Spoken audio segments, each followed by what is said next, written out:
महाराजा सूरजमल जी के परिवार से मैं बिलॉन्ग करती हूँ, उनकी वंशज हूँ मैं, इस बात का भी मुझे गर्व है। इस बार टिकट को लेकर आप कितने आश्वस्त हैं, क्या कहेंगे? देखिए, ये तो पार्टी लाइन या पार्टी ही तय करेगी कि किसको वो टिकट देते हैं। बहुत सारे लोग ये चर्चा करते हैं कि लकेश जी तो बाहर के हैं, आप यहाँ के लोगों को उनका विश्वास कैसे जीत पाएंगे? मेरा ससुराल यही है। जो जैसलसर गाँव है वो हमारा गाँव है और उसके बाद मुझे लगा कि मुझे अपने गाँव से, अपने ससुराल के उस गाँव से जाके जुड़ना चाहिए, वहाँ जाकर कुछ मुझे करना चाहिए। तो मैं यहाँ आई हूँ। जिस तरीके का नेतृत्व यहाँ पर होना चाहिए, वो नेतृत्व श्री डूंगरगढ़ को थोड़ा कम प्राप्त हुआ है। मिला है, लोग काम करते हैं, मगर जिस लेवल की सोच से वो और आगे बढ़ सकते थे, उतना नहीं बढ़ पाए हैं। है कि यहाँ युवाओं के लिए बहुत कुछ किया जा सकता है, किसानों के लिए बहुत कुछ किया जा सकता है, महिलाओं के लिए बहुत कुछ किया जा सकता है, चिकित्सा क्षेत्र में यहाँ बहुत कुछ किया जा सकता है, जिसकी बहुत ज़्यादा कमी मुझे यहाँ नज़र आती है। जो बेसिक सुविधाएं इस डूंगरगढ़ क्षेत्र को मिलनी चाहिए थी, वो नहीं मिली। इस बात का मुझे बहुत ज़्यादा तकलीफ होती है ये सोचकर। जो वर्तमान विधायक है गिरिधर जी मैया, उनके 4.5 साल के कार्यकाल को आप किस तरह से देखते हैं? कैसा रहा उनका आपके हिसाब से कार्यकाल? बहुत अच्छी घोषणाओं की राजनीति रही है, वो भी अंत समय में। अब उन्हें मालूम है कि वो घोषणाएं बहुत अच्छे से कर पाएंगे, मगर कार्य नहीं कर पाएंगे। मगर इस बात की वाहवाही वो बटोरते रहते हैं। आम जनता तो यहाँ पे कोई किसी का धनी धोरी नहीं है। प्रशासन अपने आप में पूरा उखड़ा हुआ है। कांग्रेस पार्टी का क्या मान, क्योंकि जिस तरह से मंगलाराम जी है या प्रधान जी है वो पूरा प्रयास कर रहे हैं लोगों से मिलने का, तो क्या लगता है इस बार उन पे जनता विश्वास करेगी या? देखिए, जनता ने तो विश्वास किया ही ना। पिछले 4.5 साल से जो उन्होंने विश्वास किया है, गहलोत जी की सरकार देखी है, घोषणाओं की राजनीति देखी है, तो ये तो जनता को निर्धारित करना है अब। जनता जान चुकी है कि किस तरीके के खोखले वादे करते हैं, गुटबंदी की राजनीति करते हैं, जिसका अपने घरों में बैठकर वो राजनीतिक दुकानदारियां चलाते हैं। तो मुझे नहीं लगता कि जनता अब उन पर विश्वास करेगी। नमस्कार, मैं असगर अली। अभी हम श्री डूंगरगढ़ में हैं और हमारे साथ है भाजपा नेता लकेश जी चौधरी। लकेश जी चौधरी हाल के दिनों में श्री डूंगरगढ़ क्षेत्र में काफी सक्रिय देखे जा रहे हैं और आने वाले 2023 चुनाव को लेकर भी चर्चाओं का बाजार गर्म है। हम हर जगह जा रहे हैं, लोगों के विचार जान रहे हैं और राजनीतिक चर्चाएं है वो आप लोगों तक पहुंचाने की पूरी कोशिश करते हैं। साथ ही जो क्षेत्रीय स्थानीय जो नेता है उनके विचार ही आप लोगों तक पहुंचाने की पूरी कोशिश करते हैं। तो इसी कड़ी में आज हमारे साथ भाजपा नेता लकेश जी चौधरी है और बहुत सारे लोगों ने हमें कहा कि आप लकेश जी के भी विचार जानें, क्योंकि ये इस क्षेत्र में सक्रिय, हालांकि श्री डूंगरगढ़ क्षेत्र में भाजपा नेता और भी बहुत सारे सक्रिय हैं। तो लकेश जी चौधरी की चर्चा इसलिए भी है कि लोग जानना चाहते हैं कि आखिर लकेश चौधरी जी है कौन, कहाँ से आए हैं, क्या है इनका फैमिली बैकग्राउंड, और श्री डूंगरगढ़ क्षेत्र में अभी ये सक्रिय हैं। तो बहुत सारे लोगों के मन में ये जिज्ञासा है, जानने की कोशिश करते हैं। बहुत सारे लोगों के मन में ये सवाल है कि लकेश जी चौधरी कौन है, कहाँ से हैं, इन्होंने राजनीति को ही क्यों चुना। साथ ही फैमिली बैकग्राउंड के बारे में भी जानेंगे। लकेश जी, हम चाहेंगे कि आप खुलकर बताएं श्री डूंगरगढ़ की जनता को। देखिए, मैं यहाँ पर पिछले 13 साल से 13-14 साल से मैं श्री डूंगरगढ़ में हूँ। यहाँ पर खेती कर रही हूँ और प्राकृतिक खेती मेरा मेन कार्य है। इसके साथ मैं आपको बताऊँ, मेरे हस्बैंड एक आर्मी ऑफिसर रहे हैं। मेरे हस्बैंड ने 17 टेररिस्ट मारे हैं, जिसमें 6 टेररिस्ट जो हैं वो उन्होंने ग्रुप किलिंग की है और जो 11 टेररिस्ट हैं वो उन्होंने इंडिपेंडेंट, यस, ये उनका रहा है। और बहुत सारी चीज़ें उनसे उनका सम्मानित भी हुए हैं और इस बात का मुझे बहुत गर्व है। मेरे फादर भी आर्मी में थे और 2 बेटे हैं मेरे। एक बेटा अभी कॉलेज के फाइनल ईयर में है, छोटा बेटा अभी 12th क्लास में है और नेशनल राइडर है वो। 11 उसने नेशनल गोल्ड लिए हैं, 3 इंटरनेशनल उसने गोल्ड लिए हैं, बाकी ब्रॉन्ज और सिल्वर उसके पास बहुत मेडल हैं और वो भी अपने क्षेत्र में बहुत अच्छा कार्य कर रहा है। मुझे गर्व महसूस होता है कि ईश्वर ने मुझे ऐसी संतानें दी हैं। और उससे भी बड़ी बात अगर मैं कहूँ, मेरी इच्छा चूँकि राजनीति में आने की थी, मैं सामाजिक कार्यों से तो शुरू से ही जुड़ी थी और इस सामाजिक कार्य के साथ-साथ जब मैंने राजनीति में आने की इच्छा ज़ाहिर की, तो मेरे पूरे परिवार ने मुझे इसमें पूरा सपोर्ट किया और आज की तारीख में भी वो मुझे पूरा सहयोग कर रहे हैं। चूँकि जब मुझे ये लगता था कि मैं सामाजिक कार्य में ये कर सकती हूँ और जब मैंने उनसे ये कहा कि सामाजिक क्षेत्र से ज़्यादा मुझे लगता है कि जब मैं राजनीतिक क्षेत्र में जाऊँगी, तो मैं ज़्यादा बड़ा योगदान दे पाऊँगी। तो मेरी बात से सहमत हुए और आज भी पूरा सहयोग कर रहे हैं, ये मेरा सौभाग्य है। और मेरा पीहर भरतपुर है। महाराजा सूरजमल जी के परिवार से मैं बिलॉन्ग करती हूँ, उनकी वंशज हूँ मैं, इस बात का भी मुझे गर्व है। मेरा पीहर भरतपुर है एक छोटा-सा गाँव है बाघा नगला, उसे फौजी नगला भी कहते हैं। तो उस गाँव से हूँ मैं और श्री डूंगरगढ़ मेरी ससुराल है। मेरे फादर इन लॉ, मेरे फ़ोरफ़ादर्स जो थे वो यहीं से थे, जैसलसर गाँव से थे और कुछ समय के लिए मतलब जैसे अगर कहें तो उस समय यहाँ पर पानी की व्यवस्था नहीं थी। बोरिंग कुछ समय पहले ही आए हैं यहाँ पर और वो यहाँ से चले गए थे अलग-अलग मैं आपको एक जानकारी दूँ, मेरे फादर इन लॉ ने राजस्थान यूनिवर्सिटी में उनकी पब्लिक एडमिनिस्ट्रेशन की 8 किताबें चलती हैं, पॉलिटिकल साइंस की 7 किताबें उन्होंने लिखी हैं, जो राजस्थान यूनिवर्सिटी में आज भी पढ़ाई जाती हैं। मैंने पोस्ट ग्रेजुएशन किया है पब्लिक एडमिनिस्ट्रेशन से, उसके बाद मैंने मास्टर्स किया आयुर्वेद में, मैंने पंचकर्मा किया है और अभी भी कुछ ना कुछ मैं पढ़ती रहती हूँ, पढ़ने का मुझे बहुत शौक है। लकेश जी, सबसे पहले तो हम जानना चाहेंगे कि आप श्री डूंगरगढ़ क्षेत्र में काफ़ी समय से सक्रिय है, तो भाजपा पार्टी के भी दावेदारों में आपका नाम माना जा रहा है और बहुत सारे लोग ये कयास लगाए जा रहे हैं कि आने वाले 2023 चुनाव में इस बार टिकट को लेकर आप कितने आश्वस्त हैं, क्या कहेंगे? देखिए ये तो पार्टी लाइन या पार्टी ही तय करेगी कि किसको वो टिकट देते हैं। मैं पार्टी विचारधारा से पूरी तरह से जुड़ी हुई हूँ। भारतीय जनता पार्टी की विचारधारा मुझे अच्छी लगती है और मुझे लगता है मोदी जी ने जिस तरीके का कार्य यहाँ पर पूरे हिंदुस्तान में किया है और उन्होंने जिस तरीके से आज सिर्फ अपने देश में नहीं पूरी दुनिया में मोदी जी का डंका है, तो उनकी विचारधारा से प्रभावित होकर ही मैंने भारतीय जनता पार्टी को एक तरह से जॉइन किया और मुझे लगता है मैं अपना जो भी सहयोग अपनी पार्टी के थ्रू अपनी जनता तक, अपने देश तक पहुँचा सकूँ, ये मेरा सौभाग्य होगा। तो आपने राजनीति को ही क्यों चुना? मैं बेसिकली एक किसान हूँ। पिछले 13 साल से लगातार प्राकृतिक खेती कर रही हूँ और जब मैंने खेती की और काफ़ी सारे किसानों को मैं प्राकृतिक खेती पर अब तक ट्रेनिंग दे चुकी हूँ, सिखा चुकी हूँ, कार्यशालाएँ ले चुकी हूँ। और इस दौरान मुझे एक चीज़ जो बहुत अच्छे से समझ में आई वो ये थी कि किसी भी कार्य को जब आप बहुत लार्ज स्केल पे करना चाहते हैं और जन-जन तक उसे आप आम जन तक पहुँचाना चाहते हैं, तो आपका राजनीतिक क्षेत्र बहुत मजबूत होना आवश्यक है। क्योंकि राजनीति है जो कि जनता तक आपकी भावनाओं को, आपके कार्य करने की जो क्षमता है, उसे सीधा 10 गुना से 100 गुना करती है और 100 गुना से 1000 गुना करती है। तो मुझे लगता है कि राजनीति उसका सबसे अच्छा ज़रिया है कि हम जनता से डायरेक्टली जुड़ सकें और हम उन्हें जो कार्य मैं कर रही हूँ, उसे जब मैं राजनीतिक रूप से जुड़ूँगी, तो उस कार्य को और जैसे मैंने कहा 10 गुना से 1000 गुना मैं उसे कर सकती हूँ। तो इसीलिए मैं राजनीतिक क्षेत्र में आई हूँ और जनता का भला करना चाहती हूँ और मेरी आदत है, मैं बचपन से सामाजिक कार्य करने का पर यकीन रखती हूँ।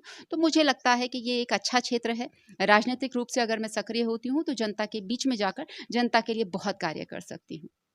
और बहुत सारे लोग ये चर्चा करते हैं कि लकेश जी तो बाहर के हैं और शायद आपको वो स्वीकार करेंगे। क्या लगता है आप यहाँ के लोगों को उनका विश्वास कैसे जीत पाएँगे? जी। ये बात आपने जो कही है, इसमें मैं पूरी तरह सहमत नहीं हूँ। मेरा ससुराल यही है और अगर कोई भी लड़की जब उसकी शादी होती है, तो अपने ही गाँव में या अपने क्षेत्र में नहीं होती है। तो जब मेरी शादी हुई, मेरे जो पूर्वज हैं, मेरे हस्बैंड का जो पूरा अगर देखा जाए, तो वो श्री डूंगरगढ़ से ही थे।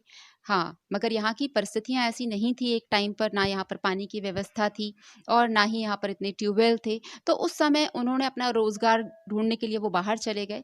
मगर जब मैंने उनसे ये सुना कि उनकी जो जड़ें हैं, वो डूंगरगढ़ से हैं और वो यहाँ से थे, जो जैसलसर गाँव है, वो हमारा गाँव है। और उसके बाद मुझे लगा कि मुझे अपने गाँव से, अपने ससुराल के उस गाँव से जाके जुड़ना चाहिए, वहाँ जाकर कुछ मुझे करना चाहिए। तो मैं यहाँ आई हूँ और पहले तो मैं खेती ही करती थी, मगर पिछले 14-15 साल से मैं जो राजनीतिक परिस्थितियाँ यहाँ पर देखती आई हूँ डूंगरगढ़ में और जिस तरीके का सामाजिक क्षेत्र यहाँ पर है, उतना डेवलपमेंट यहाँ पर नहीं है। उसको देखते हुए मुझे महसूस हुआ कि राजनीति में आना मेरा बहुत ज़्यादा आवश्यक है। इसलिए आवश्यक है क्योंकि यहाँ पर जितने भी राजनेता हैं, माफ़ी चाहूँगी अगर किसी को मेरी बात बुरी लगे, मगर उस लेवल की जो सोच, समझ और यहाँ की प्राकृतिक उसको देखते हुए जिस तरीके का नेतृत्व यहाँ पर होना चाहिए, वो नेतृत्व श्री डूंगरगढ़ को थोड़ा कम प्राप्त हुआ है। मिला है, लोग काम करते हैं, मगर जिस लेवल की सोच से वो और आगे बढ़ सकते थे, उतना नहीं बढ़ पाए हैं। तो डेवलपमेंट की बहुत गुंजाइशें हैं यहाँ पर फिर भी मुझे लगता है कि जो परिवर्तन हम किया जा सकता है अगर मैं अपनी सोच से देखूं। जैसे अगर मैं बात करूं मोदी जी की, हम आज 2014 से पहले अगर हम हिंदुस्तान को देखें और आज की परिस्थितियों को देखें, तो हमारे यहाँ पर जो रोजगार के नए अवसर मिले हैं, जो कार्य करने की नई नई डेवलप क्षेत्र यहाँ पर शुरू हुए हैं, वो इससे पहले नहीं थे, लोग सोच भी नहीं पाते थे उस तरीके के बारे में। तो वो विचार मैं अपने इस क्षेत्र के लिए रखती हूँ। मुझे लगता है कि यहाँ युवाओं के लिए बहुत कुछ किया जा सकता है, किसानों के लिए बहुत कुछ किया जा सकता है, महिलाओं के लिए बहुत कुछ किया जा सकता है, चिकित्सा क्षेत्र में यहाँ बहुत कुछ किया जा सकता है, जिसकी बहुत ज़्यादा कमी मुझे यहाँ नज़र आती है। तो मैं अपना वो सहयोग या अपनी सोच को मैं यहाँ पर रख सकती हूँ, जब मैं राजनीतिक रूप से अगर आपके पास कोई पद होता है तो। और अभी डूंगरगढ़ क्षेत्र की समस्याओं की बात की जाए तो आप महिला हो तो महिलाओं की समस्याओं को आप और बेहतर तरीके से समझ सकते हैं। डूंगरगढ़ क्षेत्र काफ़ी बड़ा है और यहाँ पे आसपास के गांवों के सैकड़ों की संख्या में महिला पुरुष यात्री आते हैं। सार्वजनिक बस स्टैंड नहीं है और सबसे बड़ी बात है कि यहाँ पे कोई सार्वजनिक शौचालय नहीं है। सबसे बड़ी दिक्कत महिलाओं को होती है। तो क्या लगता है कि इसमें कहीं ना कहीं स्थानीय नेता है वो इसमें लगता है कि वो शायद उनका ध्यान नहीं है या उनको करना चाहिए? इसमें दोनों ही चीज़ें कह सकते हैं। एक तो जागरूकता की कमी मुझे यहाँ बहुत बड़ी लगती है। यहाँ की जनता को भी नहीं पता है कि उनके क्षेत्र में क्या चीज़ें होनी चाहिए। कुछ टाइम पहले जब मैं गाँव में गई, अभी हमारी आक्रोश यात्रा थी, तो बहुत सारे गाँव में जब मैंने लोगों से बात की, जब मैं सुबह निकलती थी तो सबसे बड़ी जो आपने कहा कि महिलाओं के लिए शौचालय की परेशानी होती थी। एक महिला होते हुए अकेली महिला मैं उस कार्यक्रम में होती थी और मुझे खुद शौचालय की प्रॉब्लम आती थी। और मैं मतलब कई बार तो मुझे 8-8 घंटे हो जाते थे, 9 घंटे हो जाते थे। तो आप समझ सकते हैं कि एज़ अ महिला मैं उन चीज़ को किस लेवल पर फ़ील कर सकती हूँ। और जब मैंने उस चीज़ को फ़ील किया तो मेरा जब महिलाओं से मैं जाकर बात करती थी, पूछती थी उनसे, तो मुझे ये पता चलता था कि अ, वो चिकित्सा को लेकर बहुत ज़्यादा परेशान है। उसके साथ-साथ बहुत सारी ऐसे केसेज़ यहाँ पर हुए जो कि डिलीवरी केसेज़ थे, महिलाएँ हॉस्पिटल तक नहीं पहुँच पाईं, जच्चा-बच्चा की परेशानी यहाँ पर हो गई। जो छोटी-छोटी चीज़ें जो महिलाएँ अपनी आम परेशानियाँ एक महिला डॉक्टर को बता सकती हैं, वो नहीं बता पाती हैं उनको। चूँकि यहाँ पर महिला चिकित्सालय नहीं है, यहाँ पर किसी तरीके की वो सुविधाएँ डूंगरगढ़ में नहीं है। एक हॉस्पिटल जो कि सरकारी हॉस्पिटल, ट्रॉमा सेंटर जो यहाँ पर होना चाहिए, जो कि मेन हाईवे पर डूंगरगढ़ पड़ता है, बट उसके बावजूद यहाँ पर वो सुविधाएँ नहीं हैं। तो मैं तो कहूँ गिनाना नहीं चाहिए, पर फिर भी बहुत तकलीफ़ होती है ये देखकर कि डूंगरगढ़ जैसी जगह पर जो कि बहुत अच्छा क्षेत्र बन सकता है, यहाँ पर सबसे ज़्यादा ट्यूबवेल हैं। सबसे ज़्यादा पूरे राजस्थान में अगर कहीं मूँगफली का सबसे ज़्यादा उत्पादन होता है, तो वो डूंगरगढ़ क्षेत्र में होता है। एशिया में सबसे बड़ा उत्पादक क्षेत्र अगर कोई है, तो वो श्री डूंगरगढ़ है।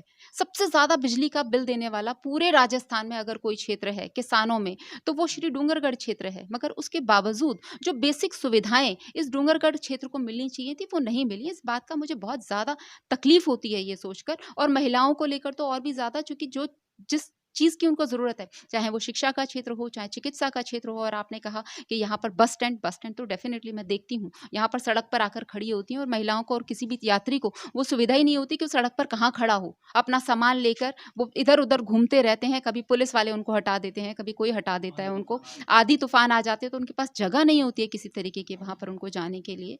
तो बहुत ज़्यादा कमियाँ हैं। अब अगर हम कहें कि ये हम करेंगे, आज नई-नई घोषणाएँ हो रही हैं यहाँ पर, मोदी आपके गहलोत जी आकर करके चले जाते हैं क्या?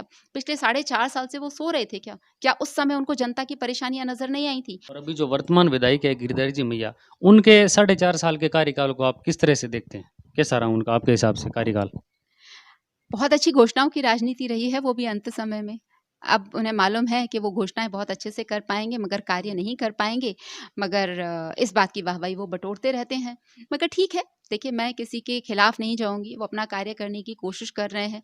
एटलीस्ट कुछ तो करने की कोशिश कर रहे हैं, मगर शायद उनकी भी वो सोच उस लेवल की नहीं है कि वो क्या कर सकते हैं, क्या नहीं कर सकते हैं, जनता की ज़रूरत क्या है। अब जनता की ज़रूरत सिर्फ़ इतनी नहीं है, अभी मैं जैसे एक यहाँ पर मैं गाँव कम से कम 67 गाँव ऐसे हैं डूंगरगढ़ में जहाँ पर पानी की भयंकर समस्या है।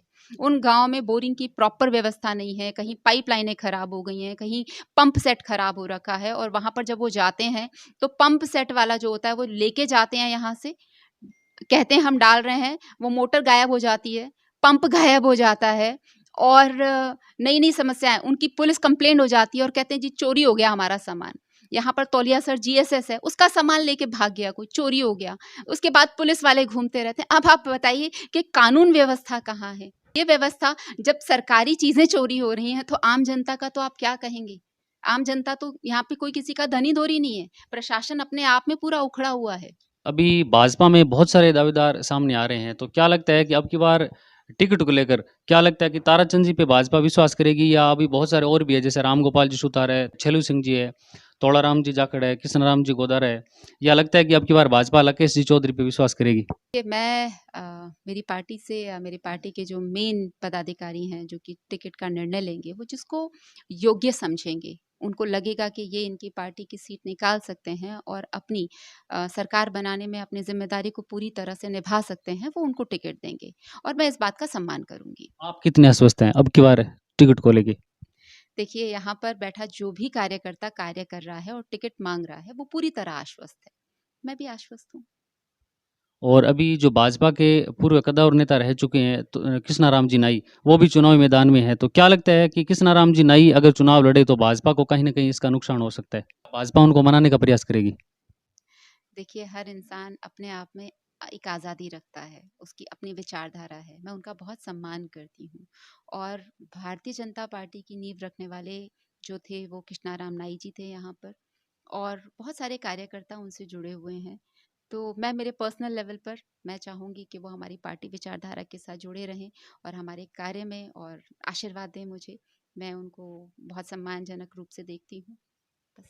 कांग्रेस पार्टी का क्या मान, क्योंकि जिस तरह से मंगलाराम जी है या प्रधान जी है वो पूरा प्रयास कर रहे हैं लोगों से मिलने का, तो क्या लगता है इस बार उन पर जनता विश्वास करेगी या? देखिए, जनता ने तो विश्वास किया ही ना। पिछले साढ़े 4 साल से जो उन्होंने विश्वास किया है, गहलोत जी की सरकार देखी है, घोषणाओं की राजनीति देखी है, तो ये तो जनता को निर्धारित करना है अब। जनता जान चुकी है कि किस तरीके के खोखले वादे करते हैं, गुटबंदी की राजनीति करते हैं, जिसका अपने घरों में बैठकर वो राजनीतिक दुकानदारियाँ चलाते हैं। तो मुझे नहीं लगता कि जनता अब उन पर विश्वास करेगी। तो ये थे हमारे साथ भाजपा नेता लकेश जी चौधरी, जिन्होंने राजनीतिक चर्चाएं भी खुलकर की, अपने विचार रखे श्री डूंगरगढ़ क्षेत्र को, अपने विजन रखे। इन्होंने कहा कि श्री डूंगरगढ़ क्षेत्र में बहुत सारे ऐसे विकास कार्य होने चाहिए जो अब तक नहीं हुए, और साथ ही इन्होंने महिलाओं को लेकर भी खुलकर विचार रखे कि आने वाले समय में देखते हैं श्री डूंगरगढ़ क्षेत्र के क्या समीकरण बैठते हैं, और हमारी ये जो चुनावी यात्रा है ये लगातार हर गांव गली मोहल्ले से जारी रहेगी। साथ ही लोगों के साथ साथ हम जो स्थानीय जनप्रतिनिधि है उनके विचार भी आप लोगों तक लगातार पहुंचा रहे हैं। आप लोग लगातार हमसे जुड़े रहें। धन्यवाद।